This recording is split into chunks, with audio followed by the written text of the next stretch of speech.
बिस्मिल्लाहिर्रहमानिर्रहीम। अस्सलाम वालेकुम। बेटा जी, अभी हम बात कर रहे हैं मैस मापने के आलात के बारे में। मैस मैं इसलिए पढ़ रहा हूँ, उर्दू में इसको मास कहते हैं लेकिन अंग्रेज़ी में इसको मैस पढ़ते हैं। तो मैस मेजरिंग इंस्ट्रूमेंट्स के बारे में अभी हमने पढ़ना है। इससे प्रीवियस जो वीडियोस थी उसमें हमने लंबाई मापने वाले आलात के बारे में पढ़ा था। तो बताया यहाँ पे ये जा रहा है थोड़ी सी हिस्ट्री के बारे में कि कदीम ज़माना कदीम में अनाज की पैमाइश के लिए, यानी जो गंदम वगैरह होती है, अनाज की पैमाइश के लिए बर्तन इस्तेमाल किए जाते थे। बर्तन इस तरह इस्तेमाल किए जाते थे कि भाई वो कोई एक बर्तन होगा उनके पास, तो वो ये जी 5 डब्बे हो गए या 6 डब्बे हो गए या 10 हो गए या 12 हो गए 15 हो गए, इस तरह। ताहम रूमी और यूनानी नाप तोल के लिए तराजू भी इस्तेमाल करते थे। लेकिन जो रूमी थे या यूनानी लोग थे वो नाप तोल के लिए तराजू इस्तेमाल करते थे। बीम बैलेंस, जैसा कि ये शक्ल 1.13 में दिखाया गया है, ये बीम बैलेंस है। इसको हमारी पंजाबी ज़ुबान में तकड़ी वटा भी कहते थे, ठीक है, जो आजकल बिल्कुल नापैद हो गया, कहीं देखने को नज़र नहीं आता ये, क्योंकि उसकी जगह इलेक्ट्रॉनिक बैलेंसेस ने ले लिया और वो हमें ये बताया जाएगा इसी टॉपिक में। इसके एक पलड़े में मुनासिब नामालूम मास की शय रखी जाती है। यानी नामालूम चीज़, फ़र्ज़ करें गंदम आपने तोलनी है तो एक पलड़े में गंदम रख देनी है और दूसरे में आपने वो बाट रख देना है, पंजाबी में जिसे वट्टा कहते हैं, वो रख देना है। 5 किलो तोलनी है तो 5 किलो का बाट आ जाएगा, 1 किलो तोलनी है तो 1 किलो का बाट आ जाएगा। और दूसरे पलड़े में मुनासिब मालूम मासिस डालकर बैलेंस को मुतवाज़न किया जाता है। आजकल मुख्तलिफ़ इक़साम के मैकेनिकल और इलेक्ट्रॉनिक बैलेंस इस्तेमाल किए जाते हैं। आपने पंसारी और मिठाई की दुकानों पर इलेक्ट्रॉनिक बैलेंस देखे होंगे। ये बीम बैलेंस की बनिस्बत ज़्यादा सही और इस्तेमाल में आसान होते हैं। ये क्यों इस्तेमाल किए जाते हैं इलेक्ट्रॉनिक बैलेंस, उसकी वजह यहाँ पे ये बता दी है कि ये जो बैलेंस हैं ये ज़्यादा सही होते हैं और इस्तेमाल में भी आसान होते हैं। आप इसके ऊपर कोई चीज़ रखें तो वो आपके सामने फ़ौरन बताता है भाई ये इतना इसका वज़न है। ये ग्राम्स में भी 1 ग्राम का भी फ़र्क हो तो वो आपको पता चल जाता है, यानी ये इतने एक्यूरेट हैं। जबकि ये जो बीम बैलेंस था इसमें 2, 4, 5, 10 ग्राम का फ़र्क पता ही नहीं चलता होता था ये। इसी तरह अब बात आती है फ़िज़िकल बैलेंस की। ये है लेबॉर्ट्री में इस्तेमाल होने वाला बैलेंस। तो लेबॉर्ट्री में फ़िज़िकल बैलेंस की मदद से मुख्तलिफ़ इक़साम के मास मालूम किया जाता है, मुख्तलिफ़ इक़साम के मासिस मालूम किए जाते हैं। ये एक बीम और इसके दरमियान में लगे फलक्रम पर मुश्तमिल होता है। ये देखें यहाँ पे, ये इस तरीके से हमें दिखाया गया एक बीम बैलेंस। ये इसका बीम है, ठीक है, और यहाँ पे इसके मुख्तलिफ हिस्सों के नाम दिखाए गए हैं। ठीक हो गया जी। ये बिल्कुल तकड़ी वटे वाला, जैसे तराजू वाला बताया ना बीम बैलेंस वाला, बिल्कुल वैसा ही ये इसका सिस्टम है, बस इसकी बनावट अलग है और इसका तरीका इस्तेमाल अलग है। जिसके दोनों सिरों पर लगे हुक की मदद से एक एक पलड़ा लटका दिया जाता है। ये यहाँ पे हमें सारी चीज़ें दिखाई गई हुई हैं। यहाँ पे ये देखें, ये हुक है इसका, एक ये हुक है, एक इधर वाला हुक है, इसके साथ ये पलड़े लटकाए हुए हैं ये वाले, ठीक है। और उसके बाद बताया ये जा रहा है इसमें, जैसा कि शक्ल में भी दिखाया हुआ है, फिर मिसाल की मदद से हमें बताने की कोशिश की है कि हमने कैसे कोई मास मालूम करना है। फिज़िकल बैलेंस की मदद से एक छोटे पत्थर के टुकड़े का मास मालूम कीजिए। दी गई शय का मास मालूम करने के लिए दर्ज झैल इक़दामात करने हैं हमने, यानी ये कदम उठाने हैं। कदम, इक़दामात कदम की जमा है। बैलेंस के प्लेटफार्म को लेवल करने के लिए लेवलिंग स्क्रूज़ को पलम लाइन की मदद से एडजस्ट करें। ये देखें, ये पलम लाइन है ये वाली, यहाँ पे ये पलम लाइन असल में जो मिस्त्री भी इस्तेमाल करते हैं, जो घर बनाते हैं ना, उनके पास एक लट्टू सा होता है, उसके साथ एक डोरी बंधी होती है, उसको पलम लाइन ही कहते हैं। उससे भी वो यही देखते हैं कि क्या दीवार सीधी है कि नहीं सीधी, कहीं दीवार में कोई ईंट बाहर तो नहीं लग गई, कहीं से दीवार टेढ़ी तो नहीं हो रही। तो वो जो पलम लाइन होती है ना, वो बिल्कुल 90 का जाविया हमें बता रही होती है। तो ये बहुत पुराना ये एक एक्यूरेट एक सिस्टम है। तो 2 चीज़ें जो हैं अभी मैं आपको बता देता हूँ। एक तो वाटर लेवल जो मिस्त्री हजरात इस्तेमाल करते हैं, ठीक है, घर बनाते, वो उनका पाइप होता है, पाइप के अंदर पानी डालते हैं तो उससे फिर वो निशान लगाते हैं। ये भी बहुत पुराना सिस्टम है ये। और इसी तरह ये जो पलम लाइन वाला है ये बहुत अथेंटिक है और बहुत पुराना है ये भी। अच्छा जी, फिर क्या होता है, प्लम लाइन की मदद से एडजस्ट कीजिए, यानी उसको बिल्कुल सेट करना है।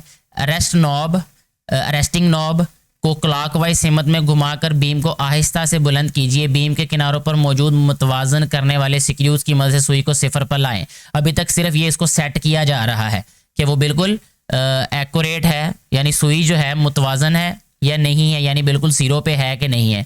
अरेस्टिंग नाब को वापस घुमाकर बीम को वापस सहारों पर रख दीजिए। ठीक है, दिया गया पत्थर का टुकड़ा बाएं पलड़े में रखें, यानी उसको अभी क्या करना है, अरेस्टिंग मूड का मतलब ये होता है, अरेस्टिंग पोजीशन का मतलब ये होता है कि अगर आप उसके अंदर कोई चीज़ रखेंगे तो पलड़े झुकेंगे नहीं, यानी लॉक कह लें उसको, लॉक कर दिया जाता है उसको। ठीक है, अच्छा जी, फिर है कि वेट बक्स में से मुनासिब मेयारी मास दाएं पलड़े में रखिए, बीम को उठाना है फिर, यानी मास को और वेट को रखने के बाद बीम को उठाना है। अगर सुई सिफर पर ना हो तो बीम वापस रखिए। अब दाएं पलड़े में मौजूद मेयारी मास में मुनासिब रद्दोबदल कीजिए। रद्दोबदल का मतलब अपने हिसाब से जो है वो आप उसमें देखिएगा कि अगर जो हमारे पास पत्थर का टुकड़ा है अगर वो वाला पलड़ा ज़रा नीचे होगा तो दूसरी तरफ हम मैस रख देंगे। ठीक है, और अगर पत्थर का टुकड़ा ऊपर है और मास जो है वो वाला पलड़ा ज़्यादा नीचे है तो उसमें से मास हम छोटा रख देंगे फिर उस सिमत में। ये बिल्कुल ऐसे ही है जैसे तराजू वाला निज़ाम है, अगर आप लोगों को इस बारे में पता होगा। सुई बीम बुलंद करने की सूरत में सिफर पर रुक जाएगी, यानी जब सिफर पर हो जाएगी तो इसका मतलब उतना ही वो मास होगा। दाएं पलड़े में मौजूद मेयारी मास नोट कर लीजिए, इन सब का मजमुआ बाएं पलड़े में मौजूद शय के मास के मसावी होगा, यानी अगर एक से ज़्यादा मासेस रखने पड़ेंगे तो उनको हमने जमा कर लेना है। अगर एक ही मास के बराबर दूसरी चीज़ होगी तो उतना ही उसका वजन होगा। ठीक है जी, इसके बाद एक और बैलेंस है जिसको लिवर बैलेंस कहते हैं। ये अक्सर आप लोगों ने देखा होगा, अगर कभी आपने देखा होगा तो ज़रूर नीचे कमेंट करके बताइएगा। ये पंसारियों के पास होता है। लिवर बैलेंस शक्ल में दिखाया गया है। ये बैलेंस लिवर्स के एक सिस्टम पर मुश्तमिल होता है। लिवर के सिस्टम से मुंसलिक सुई लिवर को बुलंद करने पर हरकत करती है, यानी ये जो सुई है यहाँ पे आपको जो नज़र आ रही है सुई ये वाली, ये जब भी हम इस पलड़े को किसी को ऊपर नीचे करेंगे तो ये सुई दाएं बाएं होगी ये। ठीक है जी, इसके एक पलड़े में कोई शय और दूसरे पलड़े में मेयारी मासेस रखे जाते हैं, बिल्कुल वही वाला तरीका। जब सुई सिफर पर आकर ठहरती है तो शय का मास दूसरे पलड़े में मौजूद मेयारी मासेस के मजमुआ के बराबर होता है। तो बिल्कुल ये तराजू वाला सिस्टम है। ये वाला भी लिवर बैलेंस भी तराजू के तौर पे ही काम कर रहा होता है, यानी जैसे तराजू में हम जो है वो मापते हैं मास को। ठीक है, उसके बाद हमने ये पढ़ा फिजिकल बैलेंस। इसका भी काम तकरीबन ऐसा ही है जैसे ये बीम बैलेंस या जिसे हम तराजू कहते हैं, तकड़ी वटा कहते हैं पंजाबी में, हमारे एक लोकल लैंग्वेज जो है उसमें। तो अभी तक ये तीनों जो टॉपिक थे ये एक दूसरे के साथ एक जैसे मिलते जुलते थे। अब इलेक्ट्रॉनिक बैलेंस की बात करते हैं कि इलेक्ट्रॉनिक बैलेंस जो है ये शक्ल में भी दिखाया हुआ है यहाँ पे, लेकिन ये ऊपर ग्लास केस आजकल नहीं होती। ये छोटे बैलेंस भी मिल जाते हैं, बड़े भी मिल जाते हैं, घरों में भी आमतौर पे ये होते हैं। अब तो ये इलेक्ट्रॉनिक बैलेंस दिखाया गया शक्ल में। ये बैलेंस मुख्तलिफ रेंज में आते हैं। रेंज का मतलब ये है कि मिलीग्राम, ग्राम रेंज, किलोग्राम रेंज। मिलीग्राम का मतलब कि जब बहुत छोटे छोटे मैसेज मालूम करने हो, जैसे सुनारों के पास मिलीग्राम वाला होगा, ग्राम वाला होगा। ठीक है, इसी तरह सारी जो लोग होते हैं उनके पास ग्राम वाला होगा। किलोग्राम वाला किराने की दुकानों पे होता है आमतौर पे। किसी शय के मास की पैमाइश करने से पहले बैलेंस को ऑन कीजिए। अब इसको पहले ऑन कर लेना है ये। ठीक है, इसकी रीडिंग सिफर पर लाइए। सिफर पर लाने के लिए भी वहाँ पे एक बटन बना होता है रीसेट वाला, उसको दबाते हैं तो वो 0 पे चली जाती है रीडिंग। अब वो शय जिसका मास मालूम करना है इस पर रखिए, बैलेंस की रीडिंग इस पर रखिए, शय का मास जाहिर करेगी।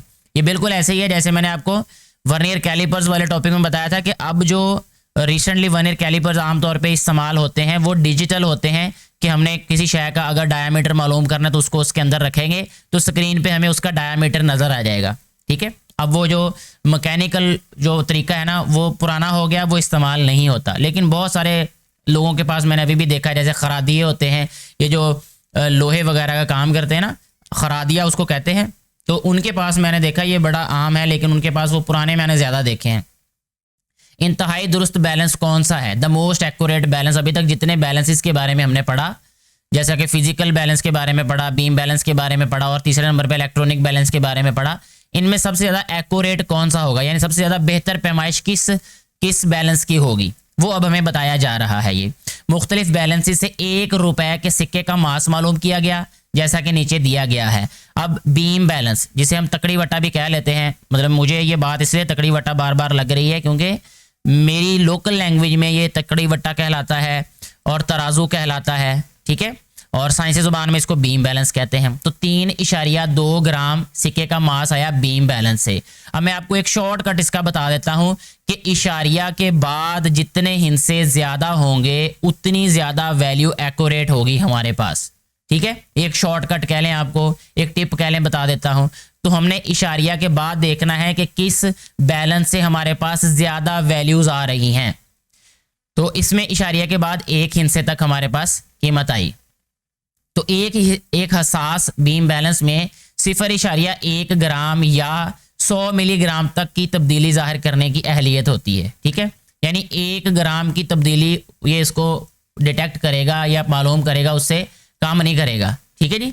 फिजिकल बैलेंस की अगर हम बात करें, ये है इसकी 3.24 ग्राम ये सिक्के का मास आया फिजिकल बैलेंस से मालूम करने पर। फिजिकल बैलेंस से की जाने वाली पैमाइश हसास बीम बैलेंस से ज़्यादा बेहतर होती है, क्योंकि इस बैलेंस में 0.01 ग्राम यानी 1 ग्राम का 100वां हिस्सा, 1 ग्राम का 100वां हिस्सा बनता है, क्योंकि इशारिया के बाद 2 हिस्से हैं। तो अगर हम इसको लिखेंगे इशारिया के बगैर तो इसके ओवर में लिख देंगे, बटे में लिख देंगे हम 100, इशारिया ख़त्म करेंगे तो 1/100 का मतलब ये है कि 1 ग्राम के 100वें हिस्से तक की जो तब्दीली होगी वो हमें पता चल जाएगी, या 10 मिलीग्राम तक की तब्दीली ज़ाहिर करने की अहलियत होती है। अगर इलेक्ट्रॉनिक बैलेंस की बात करें तो कहता है 3.247 ग्राम सिक्के का मास आया है, उससे मालूम करने पे इलेक्ट्रॉनिक बैलेंस किसी हसास फिजिकल बैलेंस से भी ज़्यादा दुरुस्त पैमाइश करता है, क्योंकि ये बैलेंस 0.001 ग्राम के 1000वें हिस्से तक, ये देखें अगर हम इसका इशारिया ख़त्म करें तो यह आ जाएगा 1/1000। तो 1 ग्राम के 1000वें हिस्से तक ये सही पैमाइश करता है। तो 1 मिलीग्राम तक की तब्दीली इंतहाई दुरुस्ती से ज़ाहिर करता है। बस इलेक्ट्रॉनिक बैलेंस ऊपर दिए गए तमाम बैलेंसेस की बनिस्बत ज़्यादा हसास होता है। तो अभी यहाँ पे ऑब्जेक्टिवली भी आपने इसको याद रखना है कि कौन सा बैलेंस सबसे ज़्यादा बेहतर हमें पैमाइश देता है। जैसा कि हमें पता चला कि इलेक्ट्रॉनिक बैलेंस देता है। ठीक है, वजह उसकी यह है कि वो 1 ग्राम के 1000वें हिस्से तक दुरुस्त पैमाइश कर देता है, यानी उसकी तब्दीली का हमें बता देता है। और इसके अलावा हमें यह भी पता होना चाहिए, आप लोगों ने ऑब्जेक्टिवली याद रखना है कि जो फिजिकल बैलेंस है वो 1 ग्राम के 100वें हिस्से तक जो है वो तब्दीली को जाहिर कर लेता है, या उसकी अहलियत होती है उसमें। तो इस तरह ऑब्जेक्टिव मुख्तलिफ तरीक़ों से आपसे पूछी जा सकती है। आपने इसको ध्यान से पढ़ना है, समझना है और इसको याद रखने की कोशिश करनी है। आज की वीडियो को यहीं पे हम ख़त्म करते हैं। मुझे उम्मीद है ये सारी बातें आपकी समझ में आ चुकी होंगी। किसी भी कन्फ्यूजन की सूरत में आप नीचे कमेंट करके अपना सवाल पूछ सकते हैं, मैं कोशिश करूँगा आपको मुतमईन जवाब देने की। शुक्रिया।